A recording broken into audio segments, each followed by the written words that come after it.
অনুষ্ঠানে উপস্থিত শ্রোতাভাজন, অধ্যক্ষ, প্রধান শিক্ষক সহ অন্যান্য সহকর্মীবৃন্দ, শুরুতেই আমি বলতে চাই যে আসলে শিক্ষকদের যৌক্তিক দাবি নিয়ে এভাবে আন্দোলনে নামতে হবে, এটাই একটা জাতির জন্য লজ্জাজনক।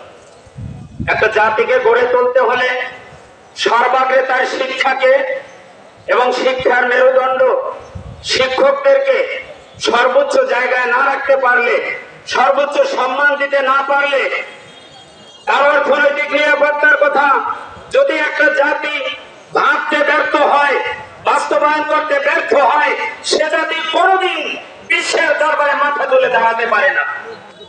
বর্তমান যে সরকারটি আছে, অন্তর্বর্তীকালীন সরকার, এই সরকার ছাত্র এবং শিক্ষকদের আন্দোলনের ফসল। অনেক ছাত্র এবং শিক্ষকের জীবন গিয়েছে, অনেক ছাত্রের, এবং অনেক ছাত্র আহত হয়েছে, বন্ধুত্ব বরণ করেছে, অনেক মেধাবী ছাত্র এবং শিক্ষকরা আমরা দেখেছি ঢাকা ইউনিভার্সিটির শিক্ষক সহ বিভিন্ন ইউনিভার্সিটির বিশেষ করে শিক্ষকরা তারা জীবনের ঝুঁকি নিয়ে এই আন্দোলনে সামিল হয়েছিলেন, কারণ তারাও বঞ্চিত হতে হতে আপনারা জেনে থাকবেন সচিবের আর ইউনিভার্সিটির প্রফেসররা একই স্কেলে ছিল, কিন্তু কত যে বেতন কাঠামো হয় না 2021 সালে 18 সালে সেখানে শিক্ষকদেরকে সচিবদের তুলনায় এক ধাপ নিচে নামিয়ে দেওয়া হয়েছে। তারা অনেক আন্দোলন করেছেন, প্রধানমন্ত্রী দপ্তরে পর্যন্ত দাবি দেওয়া পেশ করেছেন, আশ্বাস দিয়েও তারা এই দাবি পূরণ করে নাই। সচিবদের থেকে ইউনিভার্সিটির প্রফেসরদেরকেও তারা নিচে নামিয়ে দিয়েছিল। এরপরে আমরা দেখলাম পেনশন স্কিম নামে এক প্রহসনমূলক স্কিমের আবির্ভাব করলো সর্ববিদায়ী সরকার। সেই সরকার শিক্ষকদেরকে দিয়ে, ইউনিভার্সিটির শিক্ষকদেরকে দিয়ে সেটা পাইলটিং করতে চেয়েছিল। শিক্ষকদের বিরুদ্ধে আন্দোলন করলো অনেক। এরপরে সর্বশেষ যখন এই জুলাইয়ের বৈষম্য বিরোধী ছাত্রদের আন্দোলন শুরু হয়, তখন সরকার বোঝে যে এখন যদি এইটাকে স্থগিত না করি তাহলে তো আমাদের জন্য বিপদ আছে, তখন তারা সেটা স্থগিত করলো। এর আগে সব ইউনিভার্সিটি গুলো বন্ধ করে দিয়ে আমাদের সম্মানিত শিক্ষক কেন্দ্র এই বৈষম্যের বিরুদ্ধে আন্দোলন করলো, ক্লাস বর্জন করলো, তাতে তাদের কোনো কানে পানি যায় নাই এবং তারা কোনো উদ্যোগ নেয় নাই। পরিস্থিতিটা এমন হয়েছিল শিক্ষকদেরকে যেন চতুর্থ শ্রেণীর নাগরিক ভাবা হচ্ছে, তাদের কোনো মর্যাদা নাই।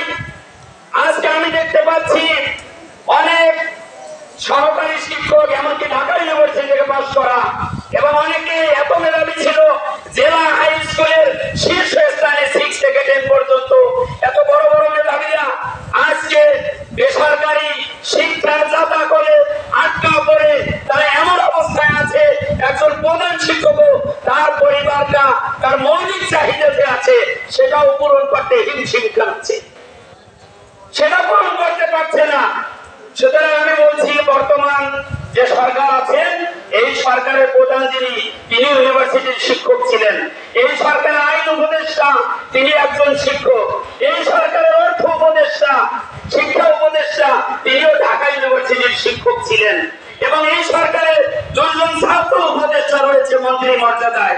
সুতরাং আমরা আশা করি শিক্ষকরা যদি ঐক্যবদ্ধ ভাবে তাদের দাবি তুলে ধরতে পারে তাহলে অবশ্যই তাদের দাবি মানা হবে, কারণ শিক্ষকদের প্রতিনিধি। এর আগে আমরা দেখছিলাম ঘটনা চক্রে শিক্ষামন্ত্রী, ঘটনা চক্রে কিভাবে শিক্ষামন্ত্রী হয়। উনি যখন শিক্ষা উপমন্ত্রী ছিলেন তখন একটু ভালো ভালো কথা বলেছিলেন, পরবর্তীতে শিক্ষামন্ত্রী হওয়ার পরে আমরা দেখলাম যে আগেরটার চেয়ে আরো খারাপ হয়েছে।